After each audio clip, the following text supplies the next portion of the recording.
পাকিস্তানের ভিখারি প্রধানমন্ত্রী শাহবাজ শরীফ যে একবার চায়নার গোলামি করে, যখন চায়না লোন দেয়, তারপরে যখন চায়না লোন দেওয়া বন্ধ করে দেয়, আমেরিকা যখন লোন দেয়, তখন আবার গিয়ে আমেরিকার পা ধরে চাটাচাটি করে। মানে যাদের দেশ লোনে চলছে সেই দেশ আবারও ভারতের সাথে পাঙ্গা নিতে যাচ্ছে।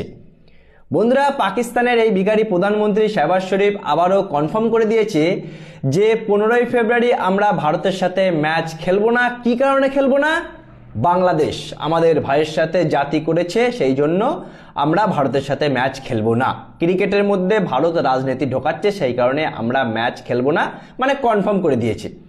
বন্ধুরা, একটা জিনিস দেখে সত্যি অবাক লাগে যে এরা মানে ভারতের সাথে ম্যাচ হেরে যাবে, ভারতের সাথে জিততে পারবে না বলে বাংলাদেশের সাপোর্ট নিয়ে এখন বাংলাদেশের গান গাইছে।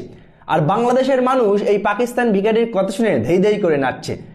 সবার আগে একটা কথা বলো তো, বাংলাদেশকে বিশ্বকাপ থেকে বাদ দিয়েছে কি?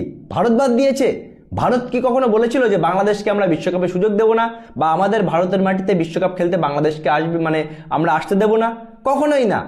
আইসিসি বিসিসিআই বাংলাদেশকে অনেকবার বুঝিয়েছিল, তারা যদি ইচ্ছা করে না আসে তাহলে এতে দোষ কার? এতে কি বিসিসিআইয়ের দোষ?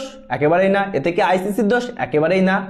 আর এই পাকিস্তান ভিখারি ঠিক বিশ্বকাপের 2 দিন আগেই বন্ধুরা যত নাটক করছে, এখন তাদের ভিখারি প্রধানমন্ত্রীও বলছে আমরা ভারতের সাথে ম্যাচ খেলবো না। আমি তো বলি বন্ধুরা, বিসিসিআই বা আইসিসির এই পাকিস্তান ভিখারিদেরকে পুরোপুরি ক্রিকেট থেকে ব্যান করে দেওয়া উচিত। কেন?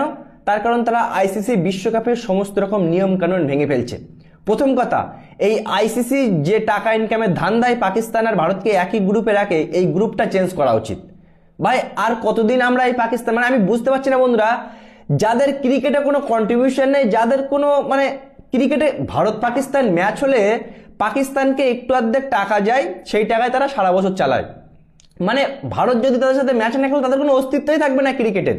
এমনকি অস্ট্রেলিয়া, ইংল্যান্ডের সিনিয়র জার্নালিস্টরা বলছে যে পাকিস্তান যদি ভারতের সাথে ম্যাচ না খেলে তাহলে তো তাদের ক্রিকেটের কোনো অস্তিত্বই নেই, তারা তো নেক্সট বাংলাদেশ, এমন ভাই বলছে। আমি বুঝি না, আইসিসি ইমিডিয়েটলি এই পাকিস্তানের উপরে তো অ্যাকশন নেওয়া উচিত। আইসিসি এখনো কিভাবে সহ্য করছে এই পাকিস্তানের শুধুমাত্র টাকা ইনকামের ধান্দার দেখে? বন্ধুরা, আইসিসি কিন্তু বারবারই এই পাকিস্তানের অত্যাচার সহ্য করছে। প্রথমে তারা ভারতের কাছ থেকে এশিয়া কাপ চুরি করে নিয়ে গিয়েছিল, আর এখন তারা নানান রকম ফরমাস করছে বাংলাদেশের সাপোর্টে।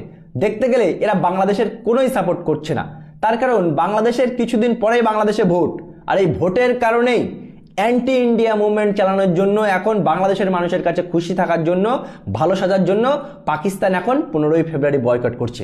ভাই, বাংলাদেশ যদি তোমাদের এতই ভয় হয় তাহলে পুরো বিশ্বকাপ বয়কট করলে না কেন?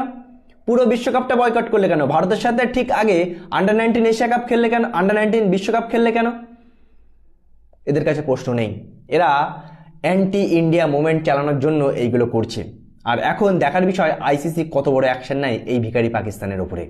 কি বলবে বন্ধুরা পাকিস্তান এই ভিখারি প্রধানমন্ত্রীর নিয়ে? অবশ্যই জানাবে কমেন্ট করে। ভিডিওটি ভালো লাগলে শেয়ার করে পেজটা অবশ্যই ফলো করে দেবে।